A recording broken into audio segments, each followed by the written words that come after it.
중국 하면 이제 저희가 1대1로 이야기를 많이 하는데 이게 벌써 10주년이 됐더라고요. 1대1로가 뭔지 간단하게 좀 설명을 해주시죠. 그러니까 가장 쉽게 생각하면 중국과 유러시아 경제권을 육상과 해상으로 연결해서 하나의 경제권을, 큰 경제권을 구상하겠다는 중국 주도의 전략이고요. 예.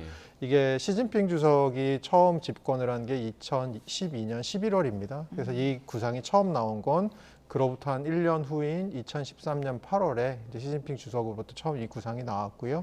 이 구상이라는 게 이제 왜 1대1로라는 이름이냐라고 생각해 보시면 1대 하나의 띠, 그리고 1로 하나의 길 이런 건데요. 아까 말씀드린 대로 육상과 해상의 실크로드가 두 개가 각각이 있습니다.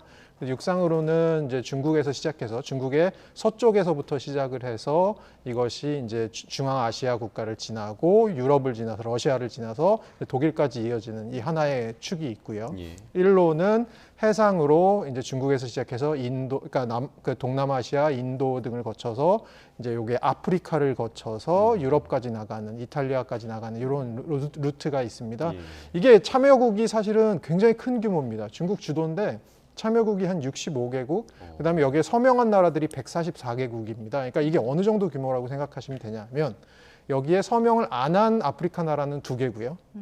여기에 서명을 안 한 남아메리카까지 이게 뻗쳐 있는데 예. 나라는 3개. 브라질, 콜롬비아, 파라과이 딱 3개밖에 없습니다. 안 한 나라 꼽는 게 더 네, 쉽네요. 안 한 나라 꼽는 게 더 쉽는. 예. 그래서 이게 참여국이 144개국이니까 굉장히 큰 규모의 프로젝트고, 이 프로젝트가 제대로 연결됐을 때는 전 세계 GDP의 한 32%, 전 세계 무역의 한 39%, 전 세계 인구의 한 63%를 커버하는 그 정도의 아주 큰 프로젝트로 한 150년 정도 걸릴 거라고 생각하는 프로젝트입니다. 예. 네. 이제 규모가 이렇게 큰 프로젝트인 만큼 올해 들어서 이제 중국이 1대1로 성과를 과시하는 데 집중하고 있는데 뭐 참여국들이 경제적으로도 성장하고 일자리도 창출했다 이렇게 밝히더라고요. 실제로 어떤 성과가 있었던 건가요? 그러니까 이게 기본적인 내용은 다음과 같습니다. 뭐냐 하면 이 상대적으로 이제 개발이 좀 덜 된 나라들은 처음에 개발을 하고자 할 때 예를 들어 인프라를 놓고 이런 것들이 우리나라도 생각해 보시면 경부고속도로 이런 것들이 굉장히 중요한 역할을 했지 않습니까? 네. 인프라를 놓고 이러고 싶을 때도 사실 첫째 자금이 부족할 수 있고요. 두 번째는 자금이 있다고 하더라도 어떤 기술력을 가지고 어떤 인프라를 구축을 해야 될지가 이제 좀 고민스러울 수 있는데요. 중국에서는 이제 요거를 노리는 거죠. 첫 번째로는 자금 우리가 꿔주겠다. 두 번째 중국의 기술력과 중국의 인력이 들어가서 해주겠다라는 게 이제 기본적으로 1대1로 사업이 구체적으로 진행되는 방향입니다. 그러면 이렇게 대규모의 인프라를 구축하는 투자가 진행이 되면 예를 들어 댐을 짓거나 항만을 짓거나 공항을 짓거나 하다 보면 아무래도 현지의 노동자들도 이제 고용을 할 거고요. 그렇게 보면 현지에서 고용이 생길 건데 그것이 아마 어떻게 보면 1대1로 해서 가장 강조하는 부분 중에 하나입니다. 아, 우리가 이런 사업을 함으로써 너네 나라에서 해당국에 고용이 생기고 그것들로부터 수혜를 받지 않냐. 이런 어떤 장점을 중국에선 강조하고 있고요. 한편으로는 이게 사실 중국 좋은 일 아닌가라는 얘기들을 하는 비유가 좀 많은데 이유 중에 하나가 여러 가지로 여기에 대해서 중국은 사실 자금을 공여하는 게 아니고 대출을 해주는 거기 때문에 이자를 받을 수 있다. 이런 것들이 좋고요. 그리고 최근에 중국에서 내수 시장에서 재고 같은 것들이 많이 쌓이고 중복 투자 같은 거, 너무 과잉 투자 같은 거에 문제가 있는데 이런 것들을 좀 중국이 외부로 돌릴 수 있다는 장점. 그리고 최근 들어서 좀 재밌는 부분 중에 하나는 남아프리카에서 청소년들을 대상으로 조사를 해봤습니다. 아프리카 청소년들을 대상으로 각 국제 영향력 순위 같은 것을 조사해봤더니 사실 미국에 대한 영향력보다 중국에 대한 영향력이 훨씬 높은 것으로 나타났습니다. 그래서 실제로 이거 중국이 굉장히 대외적인 어떤 위상을 제고하는데 큰 도움을 주는 그런 정책이구나라는 것을 좀 느낄 수 있습니다. 네, 물론 뭐 여러 성과도 있겠지만 지금 말씀하신 대로 좀 비판의 지점이 좀 있는 것 같더라고요. 1대1로 때문에 오히려 파산 위기에 몰리는 국가가 많아지고 있다. 이거는 이유가 좀 어떻게 될까요?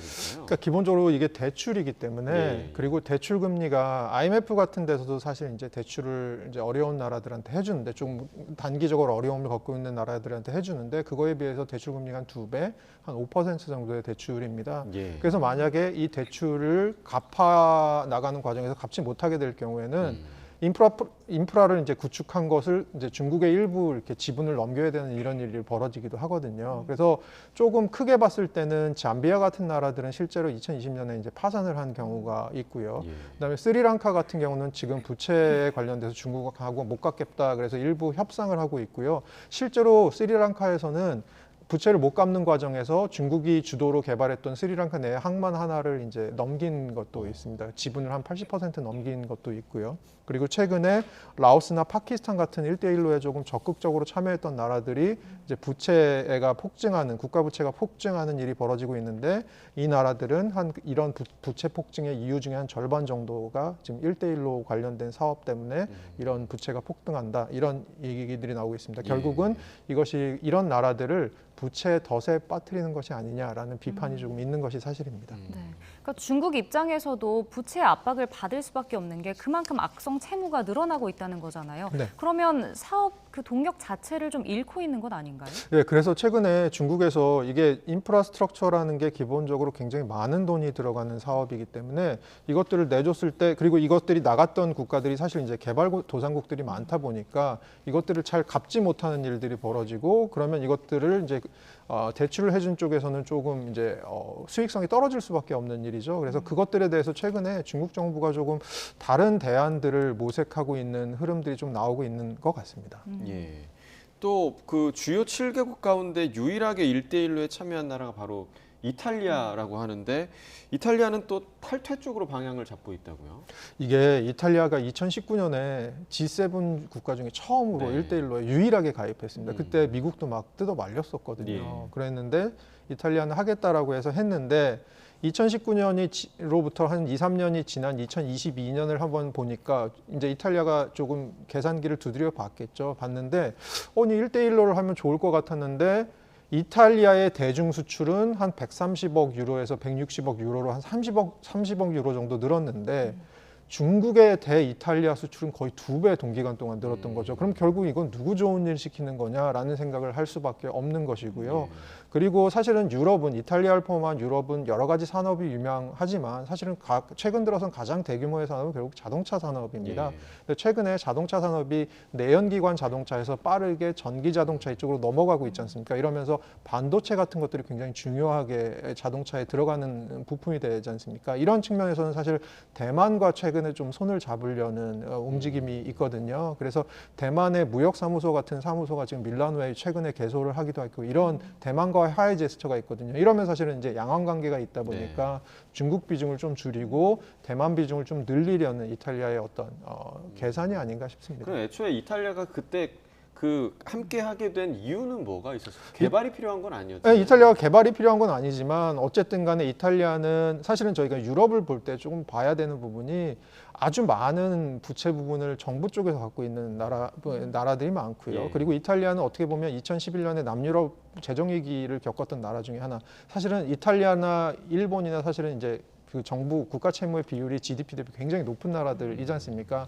그러면 추가적으로 사실은 어떤 외부에서 파이낸싱 같은 것을 해올 좀 니드가 있었는데, 그런 니즈들을 제가 보기에는 중국을 통해서 좀 해소하려고 하는 게 아니었나라는 생각이 들었고, 그리고 그것이 사실은 한 3, 4년 지난 후에 다시 판단을 해보았을 때 사후적으로 보니까 이게 사실은 득보다 좀 실이 많구나라는 생각을 하게 된 게 아닌가라고 생각을 하고 있습니다. 예. 네.